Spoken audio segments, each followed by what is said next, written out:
Whoa, upset meter alert. This is a new segment for us. First time that we're going to be doing this year. Um, Look, there's range. We're looking at four teams.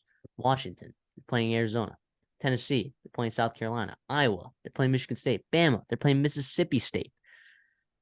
These are teams that we didn't preview, right? But I think it's worth talking about them, right? The rules for the upset meter, right? It's got to be a 10-point spread, at least, to be on the upset meter, right? Obviously, these this rating system, right, is pretty self-explanatory. Cold, meaning I'm not worried. We're not worried about this upset. Tennessee. Oh, sorry, not Tennessee. I was just looking at Tennessee. Mild. It's like, well, it could happen, but I'd be pretty dang surprised. Sweating is like, wow, if I was a fan, I might be a little bit nervous. Steaming is like, this could happen. Like, this is very possible. Piping is like, why is this a 10-point spread? Why is the spread Maybe I as would large take as it is? maybe I would think about taking money line for the Yeah, dog. maybe It's one of those possibly type a, of deal. a sprinky. Yeah. But let's get started. So Washington this week plays Arizona. We know how dominant Washington's been. They're going on the road against a team that's pretty explosive. This is an 18-point spread, totals at 67.5. For me, because of how good Washington's been playing, they're cold. This is a cold upset. I would never pick Arizona to win this game 100 times. I mean, you could not convince me that there's a scenario where Wisconsin or Washington loses this game. No. And to be honest, to mention Washington here, I can't wait till they get into the heart of Pac-12 schedule where we can talk about them almost every week because I've been itching to talk about them. They're obviously been playing out of their mind, dominant all weeks. Arizona lost the game at Mississippi State that they probably shouldn't have. Again, though, Jaden Lord turnovers, right? What happened there? And that Mississippi State win is getting worse and worse every week. Or I'm sorry, Mississippi State loss is getting worse and worse every week. And then what happened last week? Yes, you're going on the road, but it's Stanford. All right. You win 21-10. All right. That should never happen for Arizona and Jaden DeLora. But yeah, like you said, I'm Washington, damn good. Damn good. I'm not worried at all. Even though you're going on the road, right? I'm not worried. So you Washington agree too this explosive. is you agree this is pretty cold? Yeah, I'm gonna yeah, absolutely. Tennessee, South Carolina. Tennessee gets South Carolina at home this game. Spreads 11.5, 12, depending where you look at it. Um, I think I'm not going to say South Carolina is really good. I'm not going to do that.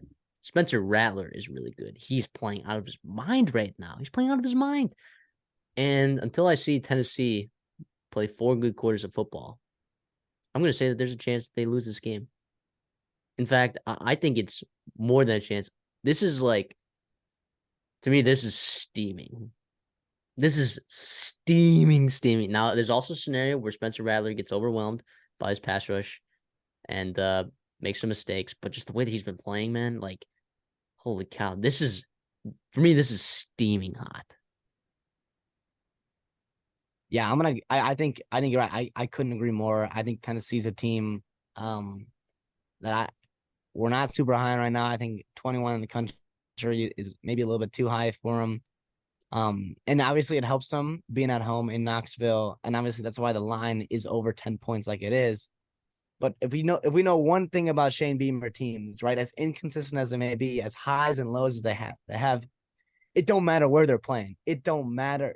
They can beat you anywhere. We saw ask Clemson last year in Death Valley. Ask Georgia this year in the first half. Right, they went to Sanford Stadium, and was kind of handle them in the first half. So obviously that happens here. Tennessee does not have the talent Georgia does to overcome that and to win convincingly, right? Obviously, Joe Milton's a very talented player. We saw last week. He made some plays against UTSA, but yeah, I'm not gonna pick him outright to win, but I would definitely be I'm that's gonna be a game I'm gonna be tuned into, right? 6:30 on Saturday in the night window there.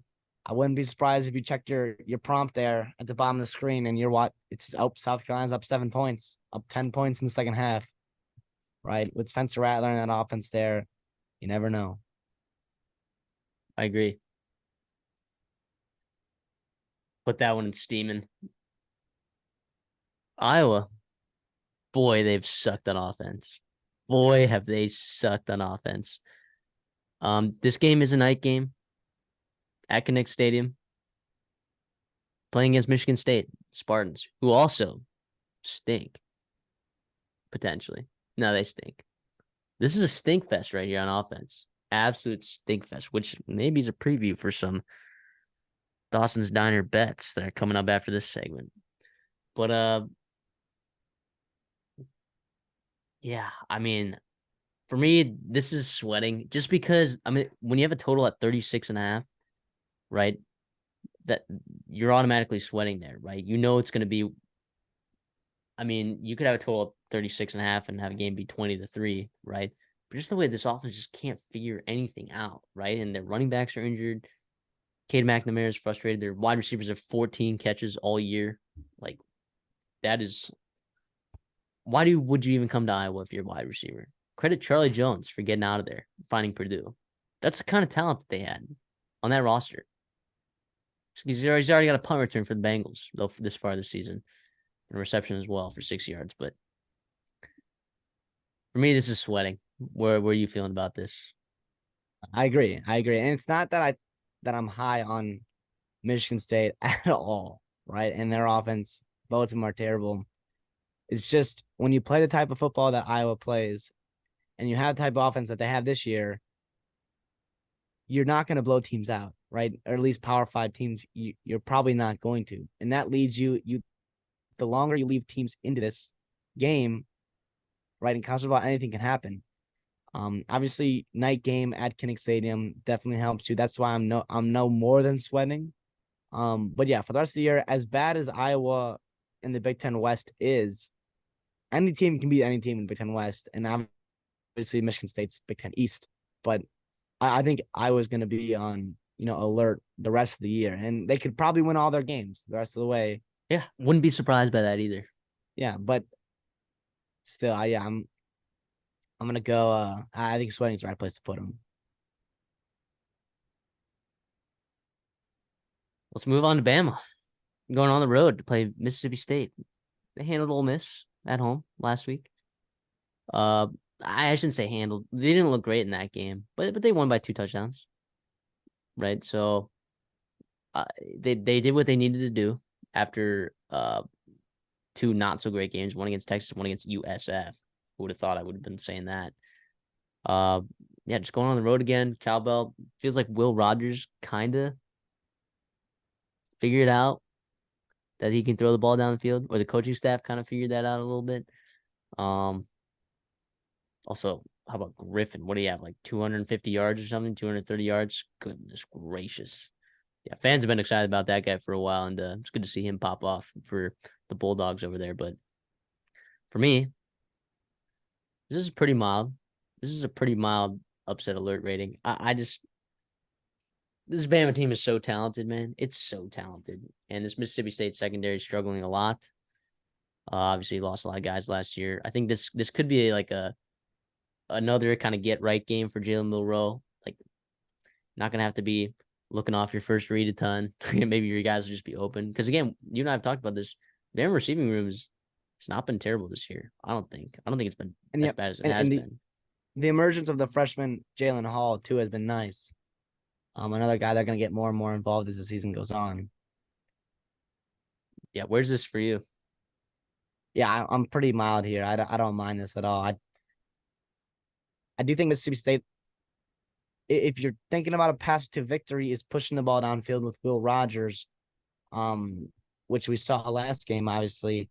But again, like Bama's defense is really, really good, right? They're going to stop the run with Marks, and it's going to be on Rogers and that staff. I don't trust that staff to be able to take advantage of that, like maybe the staffs of prior with Will Rogers there and his previous SEC seasons.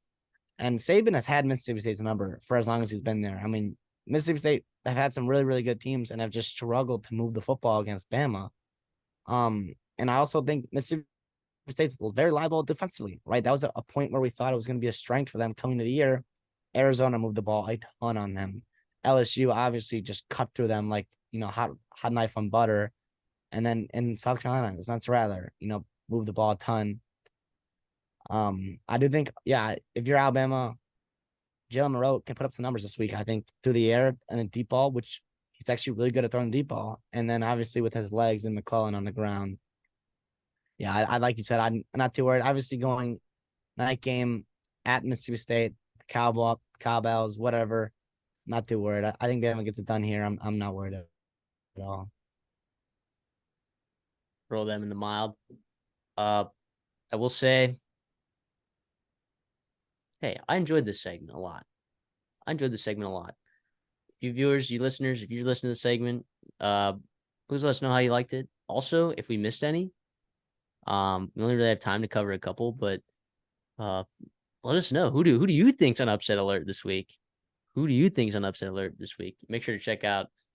Um, if you're just listening to this video as a cut up, right? This is part of a longer episode, right? With 9 other games we previewed, so please check those out as well. If you're listening to this full long episode, gosh, congrats for being here, and it's gonna be well deserved because you guys are gonna listen to my Dawson's Diner bets. So, thank you guys for checking out our upset meter.